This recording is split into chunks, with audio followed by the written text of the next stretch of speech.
가이드 포스트라고 하는 교양 월간지가 있는데요. 미국 캘리포니아에서 기프트샵, 선물 가게를 운영하는 다나 패트슨이라고 하는 주부가 자기 경험담을 거기에 써서 기고했습니다. 제목이 브라더스 기프트, 형제의 선물이라고 하는 글인데, 그녀는 전 남편에게서 낳은 21살 된 아들이 있고, 그리고 재혼해가지고 두 아이를 가졌는데 12살 된 아이하고 4살 된 꼬마가 있었습니다. 그런데 이 4살 된 꼬마가 심각한 병에 걸려서 죽어가고 있습니다. 악성 바이러스가 간에 침투를 해가지고 간이 기능을 발휘하지를 못합니다. 12시간 안에 이 간 이식을 받지 못하면 죽을 수밖에 없는 그런 절박한 시간이 되었습니다. 의사가 말합니다. 시간이 없습니다. 유일한 소망은 살아있는 간 기증자를 구하는 것입니다. 이 급박한 순간에 신장이 아니라 간인데요. 우리 사람은 콩팥이 2개 있죠. 그래서 어떤 경우에 정말 마음 써서 절반 하나를 나눠주는 경우는 있습니다만은, 간이라고 하는 것은 누구에게나 하나밖에 없는 것입니다. 그것을 절반을 잘라서 주는 것인데요.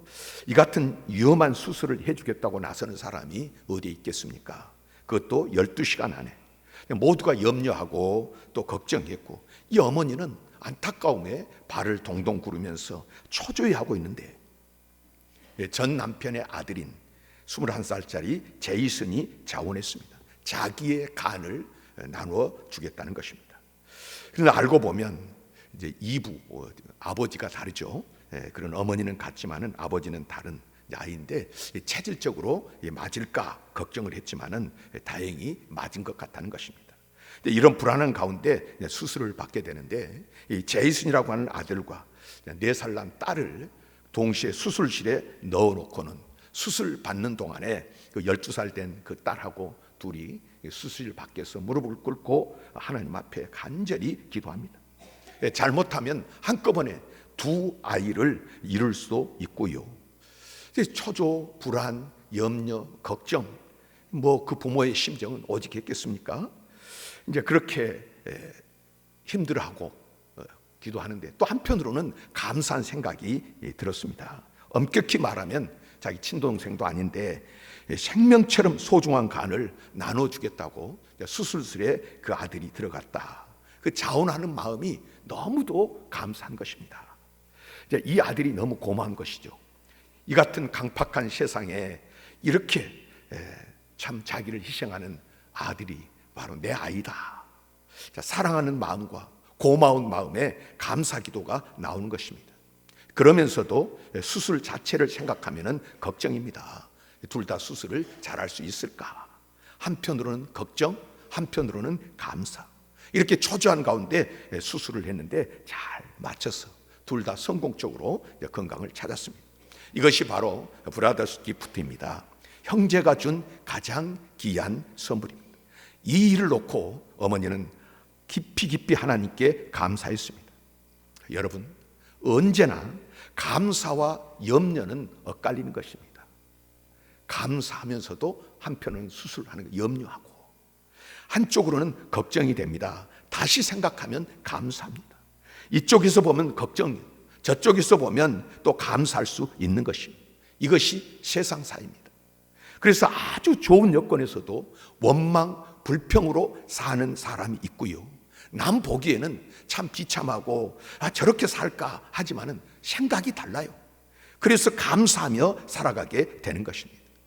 영어에서 think, thank라는 말은 어원이 같다. 생각한다, 감사한다. 그 뿌리가 같다는 것입니다. 그렇습니다. 무엇을 생각하느냐가 문제입니다. 무엇부터 생각하느냐, 무엇을 먼저 생각하느냐 하는 것이고요. 또 하나는 어느 각도에서 생각하느냐 하는 것입니다. 환경이 달라져야 되는 것이 아닙니다. 세상이 달라져야 감사할 수 있는 것이 아닙니다. 감사하는 생각을 가지는 사람, 다른 각도에서 보면 감사하게 되는 것이고, 겸손한 사람은 감사할 수 있습니다. 믿음 있는 사람은 감사할 수 있고요, 사랑의 시각으로 세상을 보면 어떤 여건에서도 감사할 수 있는 것입니다. 유명한 토마스 제퍼슨 발명왕 이야기 아닙니까? 그는 늘 어디를 가든지 늘 발명, 이제 연구하는 것에 늘 몰두를 하니까 한 번은 긴 여행을 기차를 타고 가게 되는데, 그 중에서도 기차에다가 작은 실험실을 마련해 놓고 뒷칸에서 거기서 여행 중에 그 연구를 하고 있는데요. 그 기차가 어떻게 덜컹 하는 순간에 거기 약병이 하나가 떨어지면서 이게 확 반응을 일으켜 가지고 연구실에 불이 났습니다. 그간에 연구해왔던 모든 자료들이 다 불타버리고 실험실 기구들이 다 불탔습니다. 자기 목숨도 위험하게 되는데 그 차의 차장이 뛰어와 가지고는 이 에디슨을 붙잡고 차창 밖으로 던져버렸습니다. 다행히 목숨은 건졌습니다마는 그로 말미암아서 귀가 안 들게 되는 귀머거리가 되고 만 것입니다.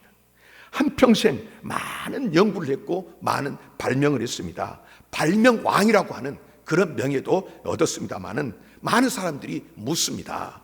어떻게 해서 그렇게 많은 훌륭한 연구들을 할 수 있었느냐? 어떻게 그런 발명을 할 수 있었느냐? 그는 말합니다. 나는 기머거리가 된 것을 감사합니다. 아무리 시끄러워도 나는 못 들으니까 내가 하는 연구에 몰두할 수 있습니다. 그래서 감사한다는 것입니다. 여러분, 어느 각도에서 보느냐가 문제입니다. 무엇을 생각하느냐에 따라서 감사가 되고 원망이 될 수 있는 것입니다. 환경이 바뀌고 여건이 바뀌고 세상이 달라지기를 한평생 기다려도 그 사람의 입에서는 감사가 없습니다. 여러분, 복이 무엇입니까? 종이 울리면서 소리가 나야 종이듯이 감사한 마음이 우러나와야 복입니다. 잘 산다고 복이 아닙니다. 가졌다고 복이 아닙니다. 출세했다고 복은 아닙니다. 감사하는 마음이 충만하면 바로 그것이 복입니다. 바로 오늘 본문에 나타난 이야기를 자세히 보면요, 다니엘이라고 하는 사람의 감사 기도가 있습니다. 그는 이스라엘이 망하고 예루살렘이 바벨론 왕 느부갓네살에 의해서 점령당했을 때 포로로 끌려간 사람입니다. 학자들에 의하면 그때 이스라엘의 젊은 엘리트층 5만 명이 포로로 끌려갔고 그 중에 한 사람이 다니엘입니다. 어디까지나 포로입니다. 그런데 총명이 있어서 너무 지혜가 있는 분이라서 느부갓네살 왕이 그를 등용해서 정치가로 삼았습니다. 세상이 바뀌어가지고 바벨론이 망하고 메데, 바사, 페르시아가 이제 일어나고, 그는 오늘 본문대로 다리오 왕이, 그 메데 페르시아 왕 다리오 왕이 이 다니엘을 또 정치가로 기용을 하는데요, 워낙 충성되고 총명하니까 정치가로 남의 나라에 가서 일하는 사람이죠. 모처럼 그는 참 영광을 누립니다. 그 나라에서. 다리오 왕은 당시 그 제국, 그 페르시아 제국 120개로 이제 나눠가지고, 지금 우리가 도라 그래야 될까요? 하여튼 도보다 큰 그런 나라들을 120개로 나눠서 그 제국을 통치를 하는데, 그 위에 120명 방배구에다가 3명의 총리를 두었습니다. 그런데 거기서 끝나는 것이 아니라 이제 한참 다스리다가 3명 중에 또 1명을 그 위에 세워가지고 총리로 세워서 나라를, 제국을 다스리는데 바로 다니엘을 거기에 세워놓았습니다. 이때 시기 질투가 나옵니다. 많은 사람들이, 특별히 바벨론 사람들이 이 이방 사람, 이 노예 출신을 가만히 둘 리가 있겠습니까? 헐뜯고 음해하고 가진 방법을 동원합니다. 그런데 다니엘이 어떤 사람입니까? 본문 4절입니다. 이에 총리들과 고관들이 국사에 대하여 다니엘을 고발할 근거를 찾고자 하였으나 아무 근거, 아무 허물도 찾지 못하였으니 이는 그가 충성되어 아무 그릇됨도 없고 아무 허물도 없음이었더라. 아무 그릇됨도 없고 아무 허물도 없습니다. 충성된 사람입니다. 그래서 어떻게 합니까? 본문 5절입니다. 그들이 이르되 이 다니엘은 그 하나님의 율법에서 근거를 찾지 못하면 그를 고발할 수 없으리라 하고, 다른 일로는 고발할 수가 없음을 알고 신앙 문제를 들고 나옵니다. 그래서 오늘 본문에 올무를 걸었습니다. 이제부터 30일 동안 누구든지 이 제국 안에서 왕 외에 신이든 사람이든 누구에게 무엇을 구하는 자가 있으면은 그는 다리오 왕에 대한 역적이다. 그런 사람이 있으면 그 사람을 잡아서 사자굴에 집어 넣겠다 그랬습니다. 누구를 겨냥하고 왜 그런 법을 만들었겠습니까? 하루에 3번씩 예루살렘을 향한 창문을 열고 무릎을 꿇고 기도하는 다니엘의 신앙.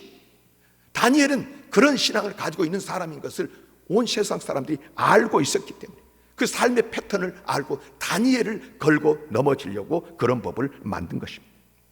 다니엘은 자기를 향한 금령인 줄 알았습니다. 왕의 조서에 어인이 찍히면 그 효력이 어떤 것인지 누구보다도 잘 아는 다니엘입니다. 그 엄중함을 잘 아는 다니엘이 어떻게 합니까? 본문 10절입니다. 다니엘이 이 조서에 왕의 도장이 찍힌 것을 알고도 자기 집에 돌아가서는 입방에 올라가 예루살렘으로 향한 창문을 열고 전에 하던 대로 하루 3번씩 무릎을 꿇고 기도하며 그의 하나님께 감사하였더라. 여기에 깊은 의미가 있습니다. 다니엘의 입장에서 하나님의 뜻대로 살았습니다. 진실되게 살았습니다. 정직하게 살았습니다. 충성스럽게 살았는데 사자굴이 웬 말입니까? 원망하자면 원망거리가 있는 사람입니다. 하나님 어디에 계십니까? 내가 이렇게 하나님을 위하여, 하나님의 영광을 위하여 진실되게 살았는데 내가 왜 이렇게 죽어가야 하는 것입니까? 원망할 만하지 않습니까? 그러나 그는 율법적 비판을 극복합니다. 상관없습니다. 지금까지 산 것으로 만족합니다. 이렇게 받아들이죠. 그래서 오늘 본문대로 왕의 도장이 찍힌 것을 알고도, 이 말은 이제 내가 하나님 앞에 기도하면 그대로 사자굴에 끌려가서 죽을 수밖에 없다는 그 운명을 알고도 하나님 앞에 감사 기도를 했다는 말입니다. 폴 틸리라고 하는 신학자가 커리지 투 비라고 하는 유명한 책을 썼습니다. 존재의 용기라고 하는 책인데요, 이 책에서 말합니다. 신앙이란 용기다. 신앙이란 용기다. 그럼에도 불구하고 하는 용기. 인간의 이성적 비판, 이거 다 십자가에 못 박아버리고 그럼에도 불구하고 떨치고 일어나는 용기. 다니엘이 거기에 있었던 것입니다. 그런데 그의 감사 내용을 가만히 보면 몇 가지 특징이 있습니다.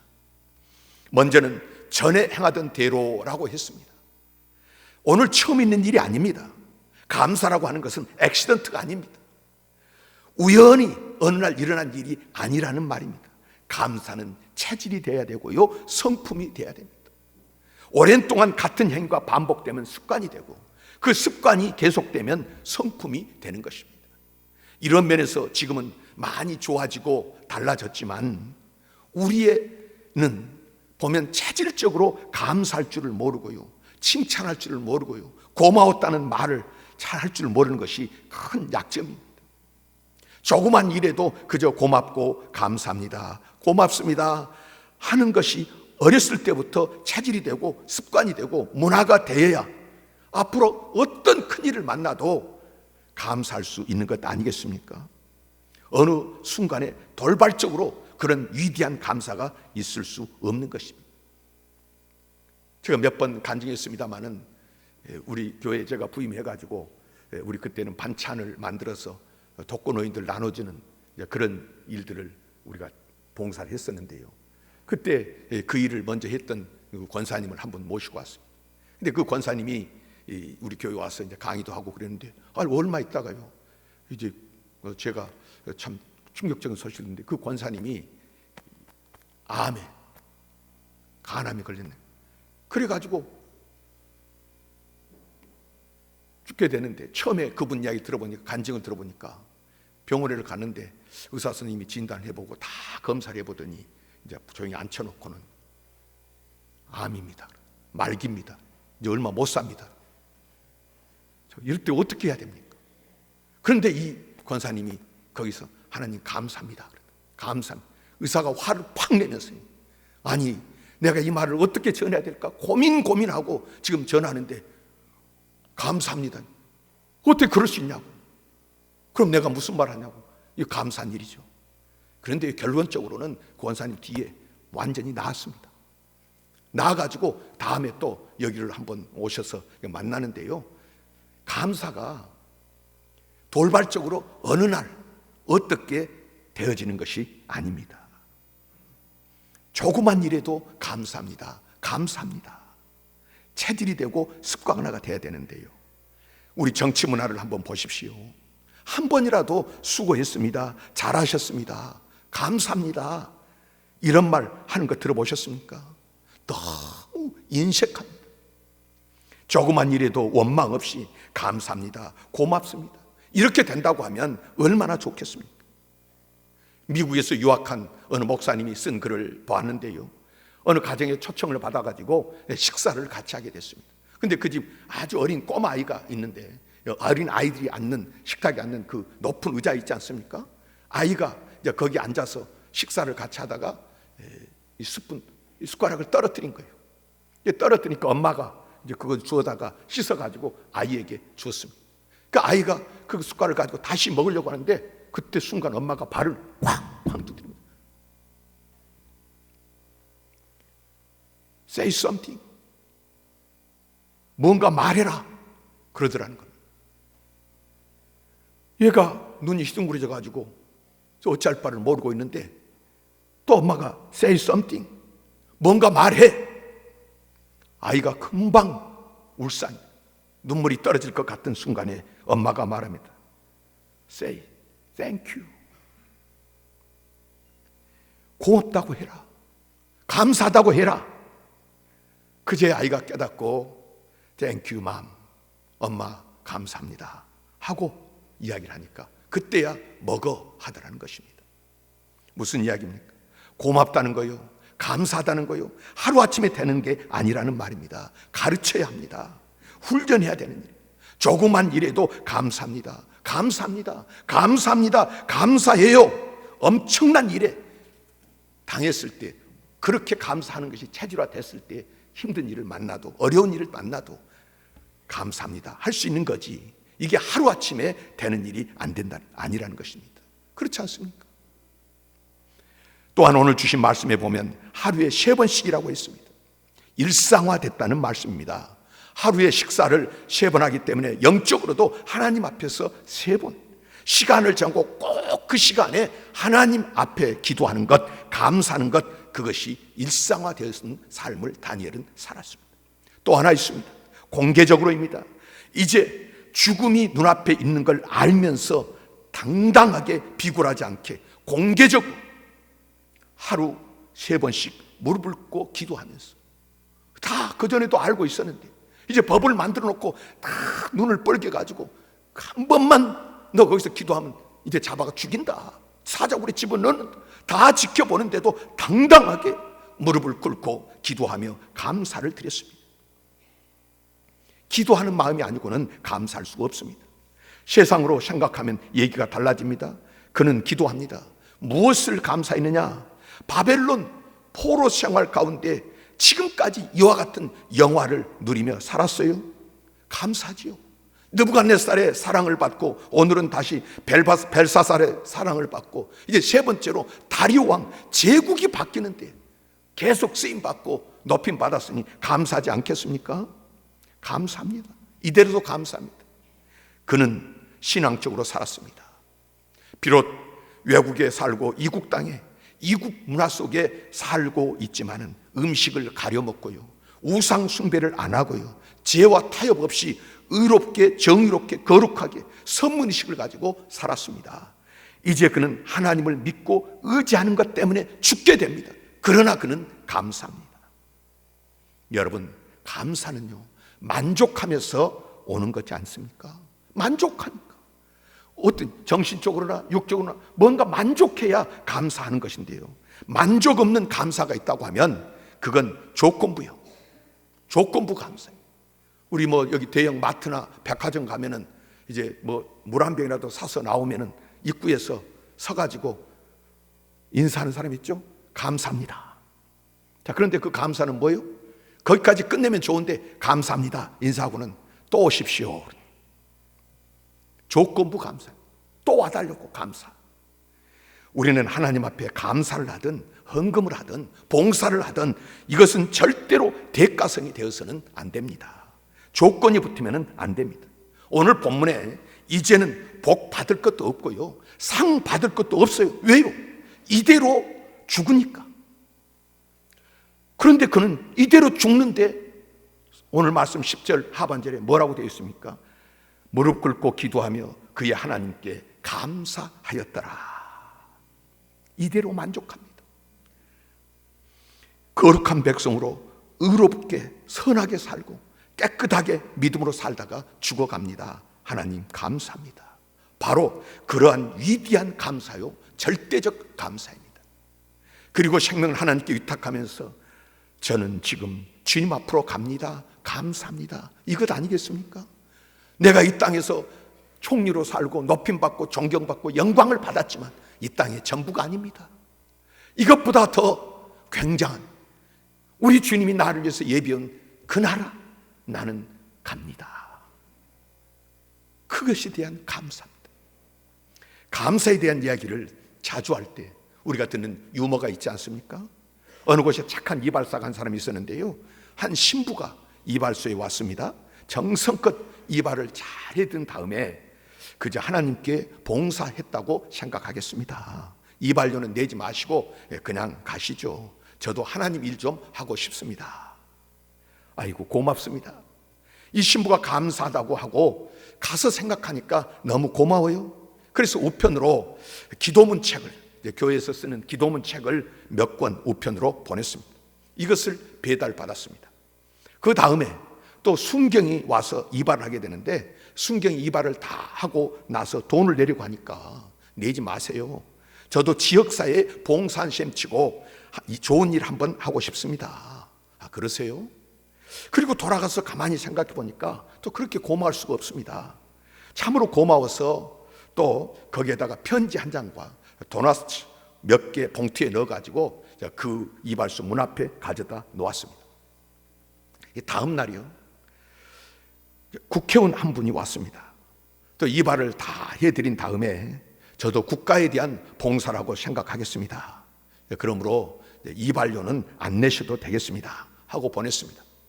그리고 그 다음날 일하려고 이발소 문을 딱 여는데요, 그 이발소 문 앞에 국회의원들이 줄을 쭉 서 있더라는 것입니다. 여러분, 어떤 고마운 일이 있습니까? 부모님의 사랑을, 또는 자녀들의 섬김을, 그 이웃의 친절함과 그 관심을 매주 드리는 이 예배를 당연한 것처럼 받아들이면 안 됩니다. 세상에 은혜를 당연히 입을 사람이 어디에 있겠습니까? 나는 이 고마운 이러한 은혜를 입을 만한 자격이 없습니다. 그저 부족하고 허물 많은데 감사하고 소중한 일입니다. 작은 일이지만 소중한 일입니다. 그런데 나는 당연하지, 나는 나라를 위해서 일하는 사람이니까 이런 혜택을 입는 것 당연하고요, 내가 지금까지 이렇게 수고했으니까 이렇게 대접받는 것 당연하지. 그것은 잘못된 인격입니다. 언제나 우리는 하나님 앞에서 깊이 생각하십시다. 나 자신을 돌아보십시다. 의의 세계, 믿음의 세계를 생각하고 받은 은혜를 생각하고요, 또 받을 은혜, 앞으로 받게 될 은혜를 생각하고 우리는 살아야 됩니다. 하나님과 원수 되었을 때, 내가 죄인 됐을 때 하나님께서 나 같은 것을 위해서 독생자들을 내어주셔서 십자가 지게 하시고 우리 허물과 죄를 다 담당하시고 그 십자가의 보혈로 내가 너를 낳았도다, 너는 내 아들이라. 아들이라는 말은 이름 붙여주는 것이 아닙니다. 하늘의 상속자로 우리를 삼아주시고 너는 내 아들이라, 내가 너를 책임지겠다. 눈에 안 보이니까 모른다고 없는 것이 아니라 그 하나님의 사랑은 끊임없이 나를 향하고 있고 우리를 향하고 있고요, 지금까지 그랬고 앞으로도 그럴 것입니다. 세상을 보면 원망이 나고요, 이웃을 보면 불평이 날 수 있습니다. 짜증이 날 수 있습니다. 그러나 하나님 앞에 서면 감사할 것밖에 없는 것입니다. 이 감사가 성품화가 되고 생활화가 되고 일상화될 때 우리는 어떤 시험도 넉넉히 이기게 될 뿐만 아니라 주님 앞에 우리는 당당히 더 큰 은혜로 서게 될 줄 믿습니다.